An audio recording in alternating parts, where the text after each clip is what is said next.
Okay, finally posting a quick update for the ignition issue that I was having and replacing. Ended up taking the original steering lock and modifying it. So now it doesn't lock. The only problem now is new key works and everything, just fine, or the new tumbler and everything. Every time I open the door, it's as if the key is in there. So it's the only bad thing. Right now, doing an oil change. Got all the oil drained. I already replaced the oil filter, that's why that's back in place. Have to put the drain plug in because I was letting it all come out. Replaced it with a man filter, which came with the O-ring for the oil filter and the little there you go, the little copper washer for the drain plug there. And while I'm in here, I'm going to replace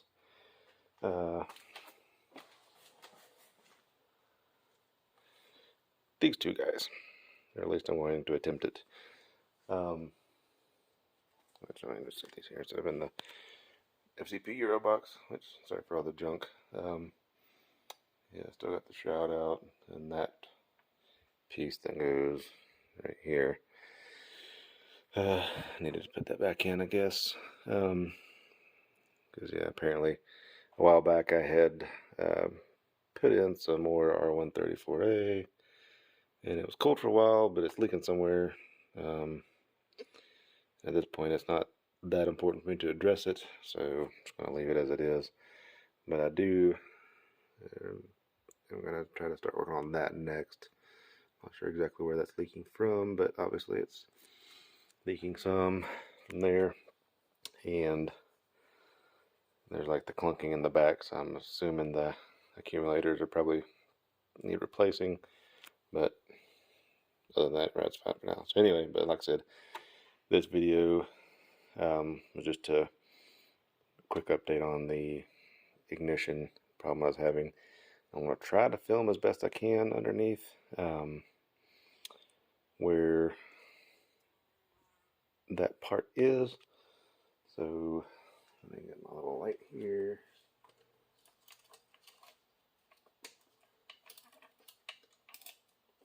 Oh, and where did I put them? If I even had them. Yes, it's messy. There we go.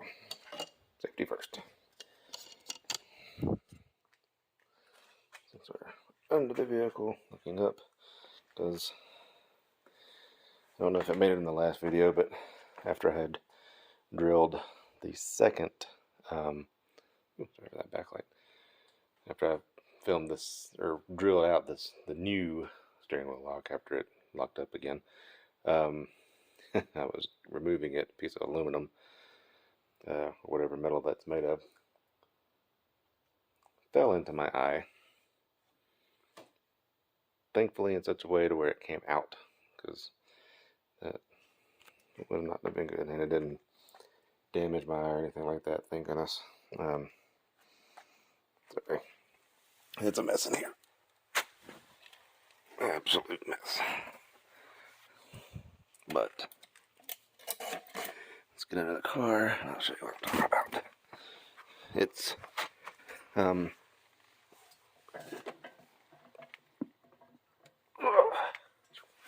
on European, well, I say European, I guess everywhere except the US, unless it was an option, but from what I've read, it's sorry for my shot there. From what I've read, it come into the car with me. It's all nice and leaky here. Still see, so I replaced the oil pan gasket, lower oil pan gasket, and oil level sensor long after I got the car. However, what's still leaking is that guy right there. You still see that. But anyway, what that is in other countries And maybe, like I said, it might have been an option here in America, but to my knowledge, it was not. But was oil cooler lines went there, and I guess the oil cooler would have apparently been in front near the AC condenser and radiator and whatnot. But anyway, so for cars that did not have it, they put that little plate over it, and there's two O-rings. Would be an output or input lines. But I tried at one point to get in there, but as you can see, it's a very tight fit. You got this crossover in the way, and then that hose, I can't remember where that goes to. I guess it's power steering maybe. Anyway, and then you got that component there with the green thing on it. I have no idea what that is. See, I don't know everything. But not a lot of room to put a wrench or anything for that matter in there. I'm hoping I can get in there with something, get that bolt off, pry that thing out, take the old O-rings off, put the old new ones on. And the fun part, I think, will be more difficult is putting it back together. So the next video, unfortunately I don't have a camera holder or phone holder or anything, so I'll film it as best I can, but at the moment I didn't bring any tools in here with me. They're over there out of the way. Yeah, I need to bring the drain plug back in and put it in there anyway. So I'll film it as best I can. I'll at least tell you what that bolt size is and whatnot.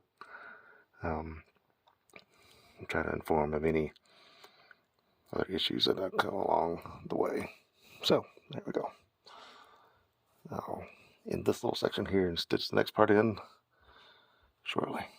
Okay, so I'm back.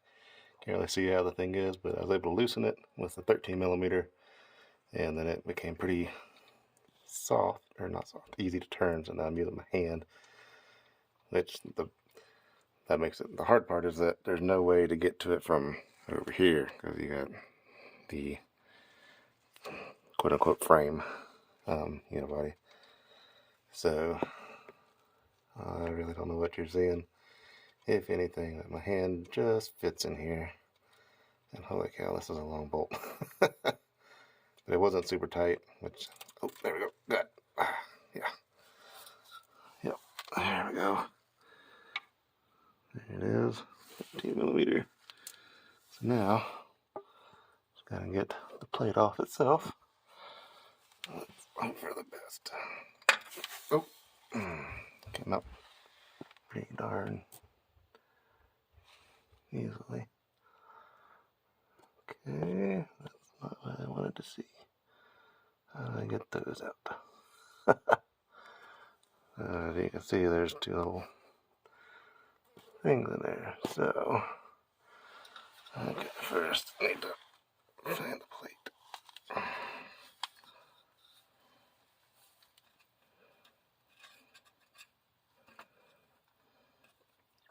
Well, heck, I'll just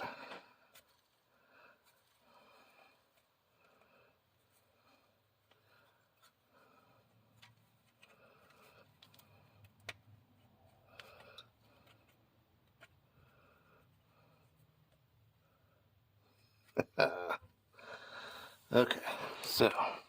Daddy? Yeah. So, remember when my blue bear was on the pillow? That dog pillow? Dog pillow. Hey, hang on. I'm actually taping. Hang on. Okay, we're back. Sorry for the previous interruption. So I got the little plate off. It is, if you can see it right there, not much to it. Just the one bolt. So, and then the two little things that are left in there, the pliers that I had were too short. So, just ran to Harbor Freight, got some much longer ones. Much better. I should be able to get up in there, pull those out. Try to, yeah, sorry, I gotta move the camera a little bit. Hopefully it'll kind of get some of it.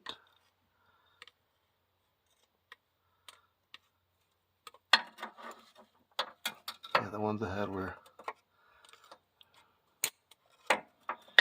not long enough.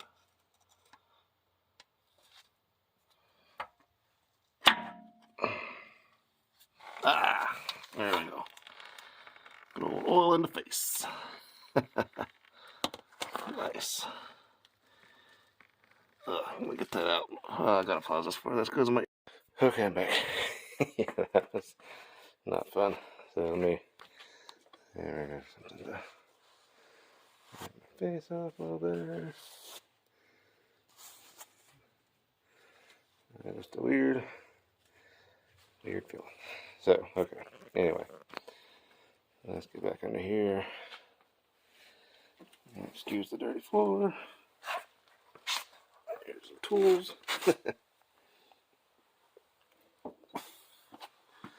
Okay. So, that is exactly why I had left oil out. Because I had heard that it would do that. Spill a bunch of oil out. So I thought I was going to be smart and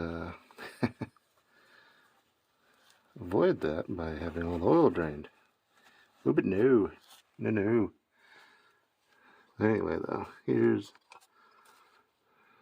I was talking about that little O-ring. And there's another one. I gotta get the other one out too now.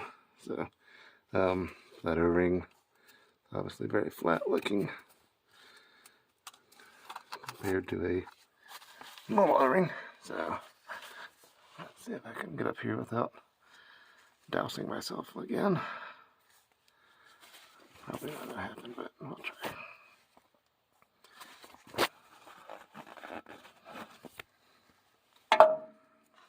At least gonna be able to see a little bit what I'm grabbing.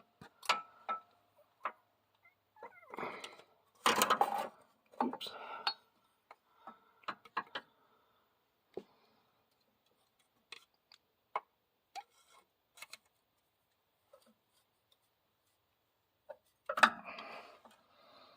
And there's number 2. Right there. Perfect. Alright, so I believe everybody that might be watching this probably knows how to get an O-ring off and back on. I won't bore you with that part. But yep, there you go. So those O-rings, again, harden and flatten over time and allow oil to leak from there. And I don't want to drip on this phone. But anyway, so it drips out, leaks. So hopefully once I get these replaced, I believe that's going to be my last leak. There are some other common areas apparently on these M120s that leak. Oh gosh.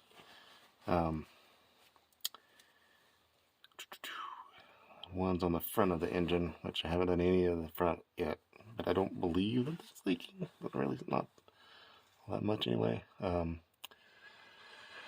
yeah, so after I replace the O-ring, I'll get those guys back in there and put the little plate back on, fill up the oil, crank this bad boy up, make sure everything's acting right, and then we'll be on to the next thing, which is going to be brake fluid and the rubber brake lines, which the brake lines might be fine, but it's got 105,000 on it now.